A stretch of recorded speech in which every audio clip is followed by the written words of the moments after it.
Ова е месец за свесност за сколиозата и незините проблеми и во таа смисла го поздравувам Центарот за ортотика и протетика Славе, кој што презема активности кои што се посветени на сколиозата.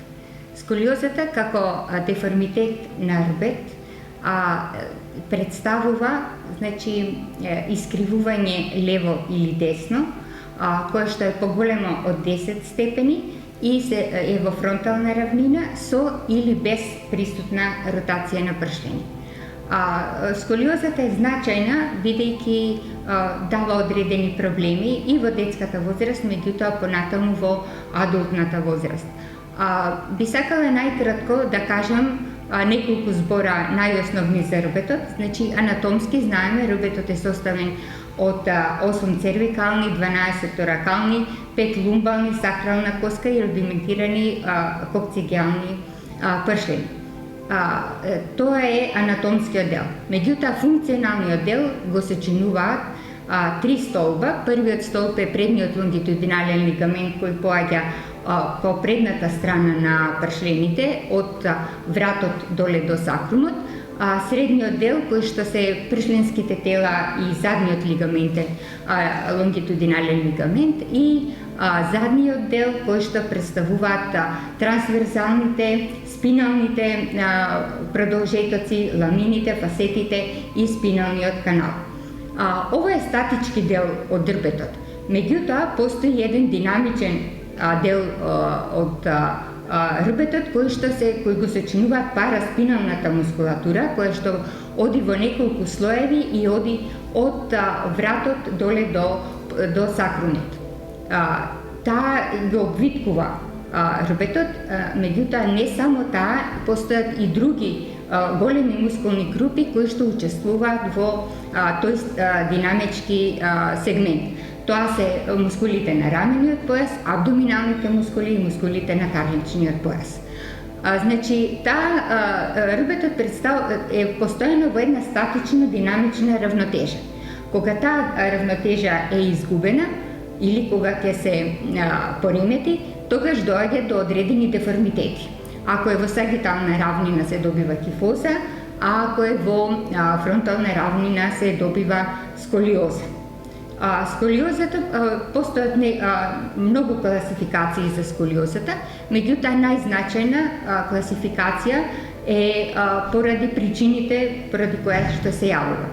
Најчесто застапена сколиоза е идиопатската, која што е 80% од сите сколиози, каде што се елиминирани сите заболувања кои може да доведат до сколиоза и етиологијата е непозната. Другите се околу 20%, тука спаѓат конгениталната, дегенеративната, травматската сколиоза поради некои заболувања.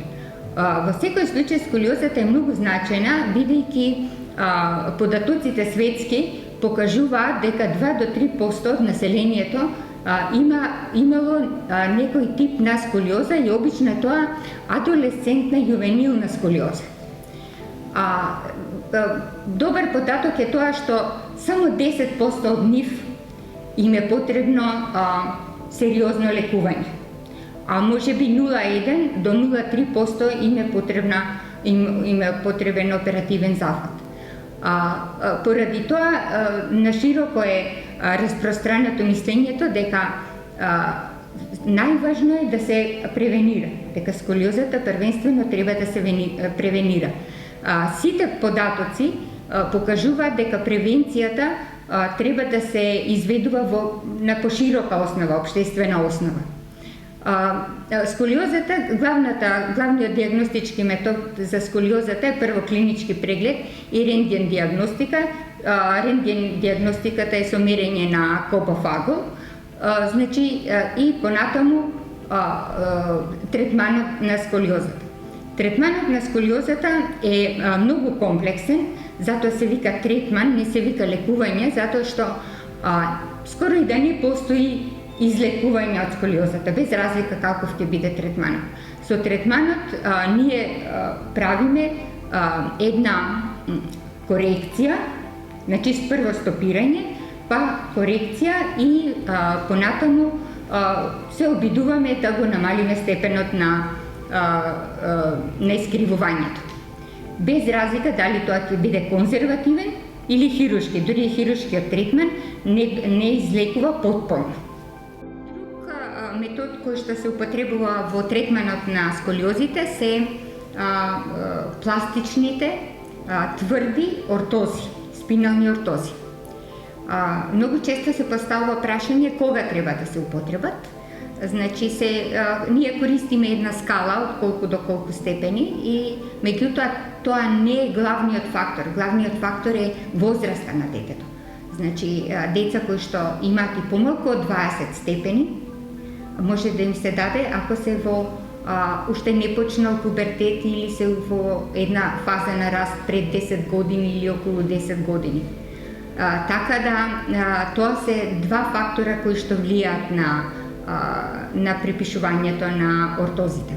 Ортозите се голем предизвик за сите протетичари за да се дизајнираат вистинска добра ортоза која што ќе задоволува функција, од друга страна ќе биде приемчива за децата. Најголем проблем е што децата многу малку ги прифаќаат ортозите, така да главната ортоза која што е некој златен стандард, таа е CTLSO, значи цервикоторакално-лумбосакралната ортоза или Милвоки позната, која што имала најголеми резултати, најмалку се употребува сега, исклучително ретко, бидејќи децата не ја прифаќаат, не е удобна за носење. Сега се прави некоја модификација која што е TLSO, значи која што ние ја употребуваме, ја има во Македонија, меѓутоа таа се смета дека е помалку ефикасна за сколиози кои што се над торакалниот осми пршлен. Бидејќи тие три точки на притисок не ги задоволуваат, не го задоволува принципот на трите точки. Друга ортоза што исто кај нас се употребува и е доста позната е асиметричната пластична ортоза на шено, која што повеќе се дава кај оние кај кои што ротацијата на пршлени е поизразена. Има и ортоза полион, исто и таа доста е популарна во Европа и повторно ќе кажам, тоа е се со цел, се излегуваат се нови и нови дизајни со цел да биде приемчива за децата. Во последно време, сигурно веќе сте сретнале на интернет, има една ортоза Spine Core, таа има еден фиксен дел околу карлицата и ленти, еластични ленти. Таа е најприемчива можеби за децата, меѓутоа со многу помала ефикасност во однос на пластичните тврди ортози. Пластичните ортози навистина се многу ефикасни ако се носат и ако се придржуваат до времето на носење. Незгодна страна е тоа што тие треба да се носат 20 до 23 сати дневно. Тоа е неприфатливо секој пат за децата, бидејќи не се чувствуваат комфортно, меѓутоа само тогаш може да очекуваме дека ќе има добар резултат.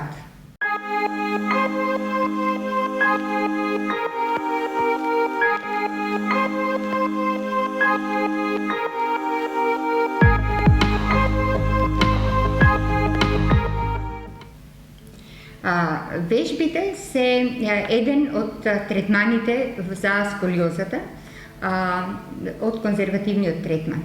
Значи, многу прашања досега беа поставувани за тоа колку се вежбите, дали се ефикасни и колку се ефикасни. Последните години има голем акцент на тоа да се прават големи студии, на тоа да покажат дека навистина вежбите се активни.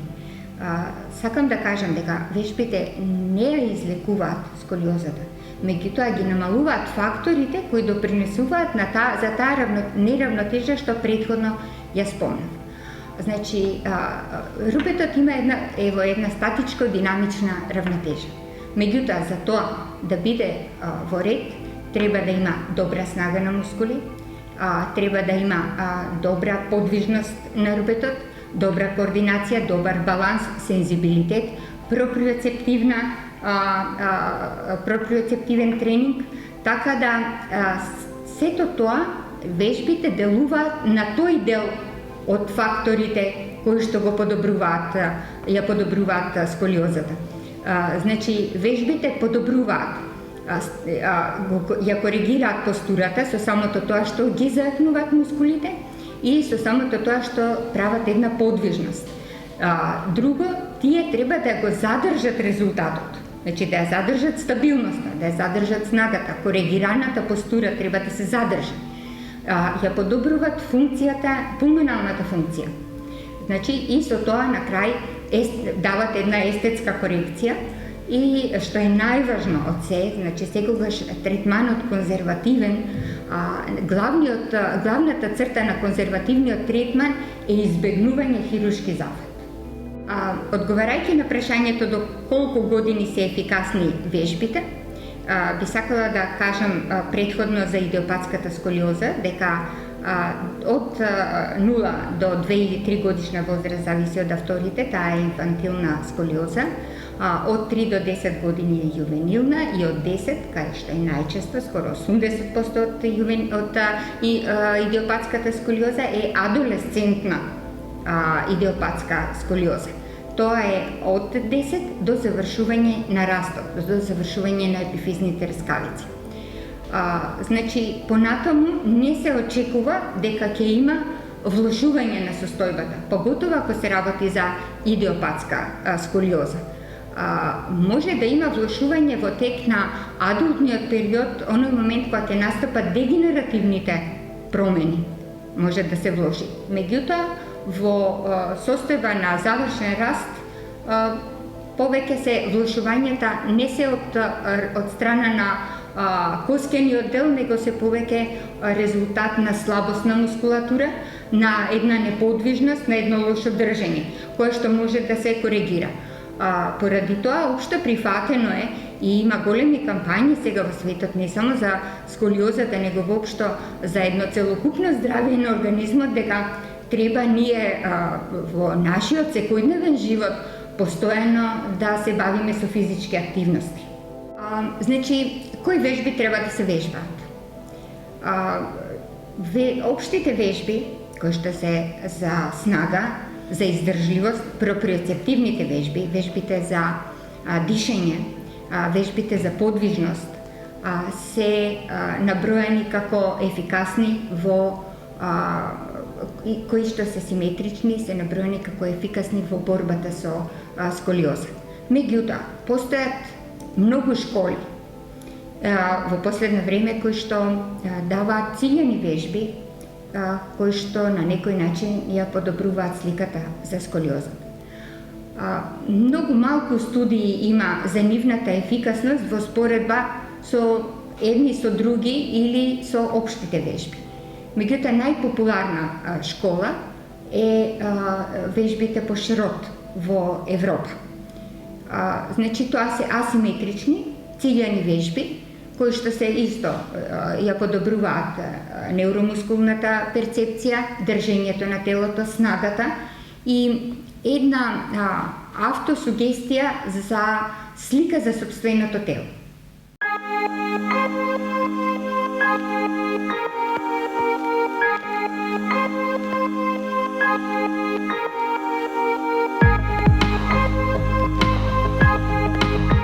Уште еднаш ке повторам дека што ме завршен растот, ако се работи за идиопатска сколиоза, не би требало да се влошува состојбата на ребетот во смисол на зголемување на аголот по коп.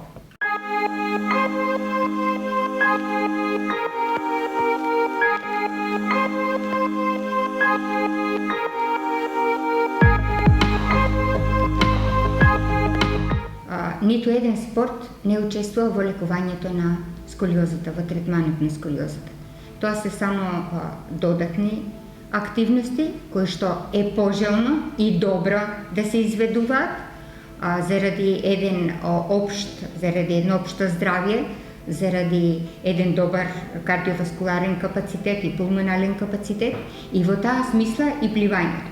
Пливањето не учествува во третманот на сколиозата, него учествува во една добробит за целокупното здравје.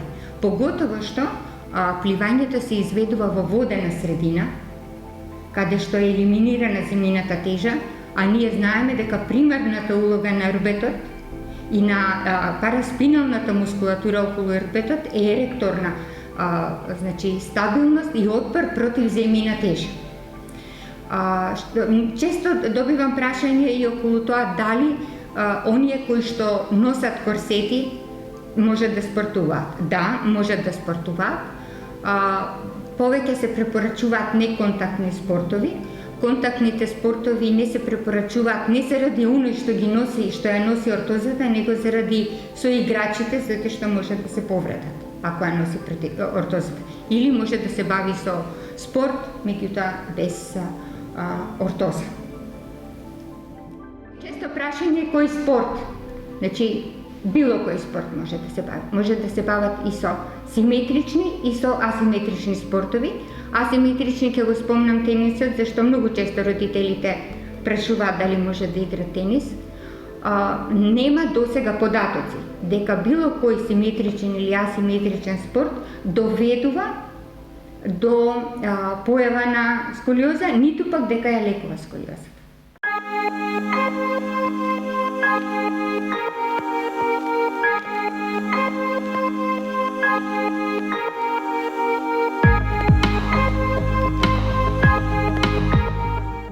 Значи, сколиоза до 10 степени не спаѓа во доменот на сколиоза. Од 10 до 20 степени е лесна сколиоза. Од 20 до 35 степени е средна сколиоза. Од 35 до 45 е сериозна и на 45 е веќе многу сериозна сколиоза. Испитувањата што до сега се правени покажуваат дека луѓето што имаат до 30 степени сколиоза и кои што се добро физички активни немаат никаков проблем повеќе во однос на болни синдроми, во однос на другите луѓе кои што немаат сколиоза. Така да мислам дека нема да игра никаква улога ако зборуваме за лесна сколиоза, во тој случај тоа би било сколиоза значи до 20 степени. Во таа смисла би сакала да кажам дека има многу спортисти, поготово има многу балерини кои што имаат сколиоза.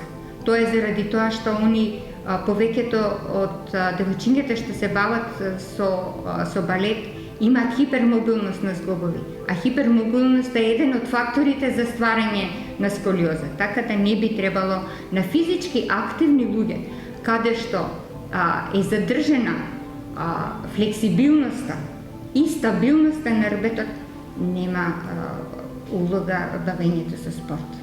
Не влие.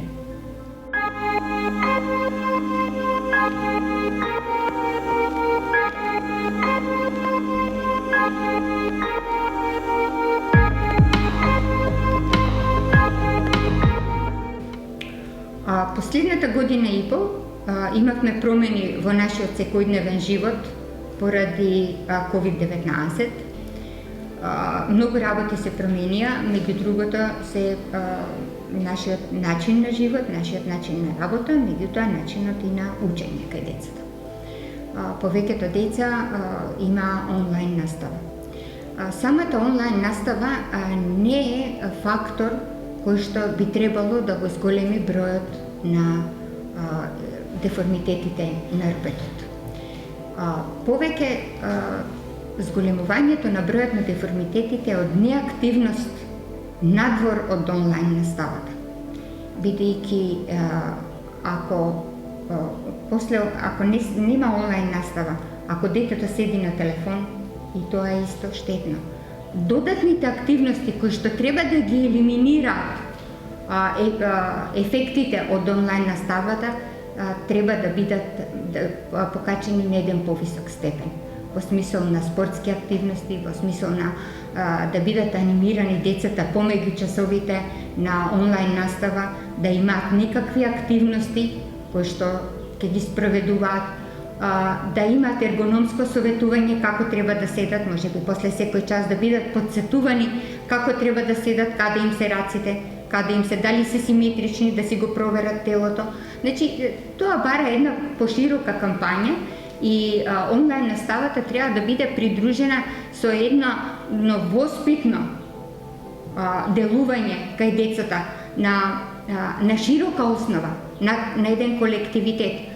Морам тука да кажам дека децата кога индивидуално ги советуваме дека треба да вежбаат и кога доаѓаат во здравствени установи да вежбаат, тоа го сваќаат понекогаш како казна, како нешто што само они тоа треба да го прават. Меѓутоа би требало да малку се подигне на едно пошироко ниво, значи дали ќе биде во образовно воспитниот процес и ќе бидат опфатени цели генерации на деца, на ученици кои што исто ќе се однесуваат. Тоа не важи само за сколиозата, значи сите други деформитети сигурно дека ќе се намалат ако секојдневно децата имаат некоја активност. Сега секој пат се поставува прашање колкава активност. У последно време има некои пресметки колку треба едно дете до 18 години да има активност во адолесцентниот период. Минимум 250 минути неделно добра физичка активност.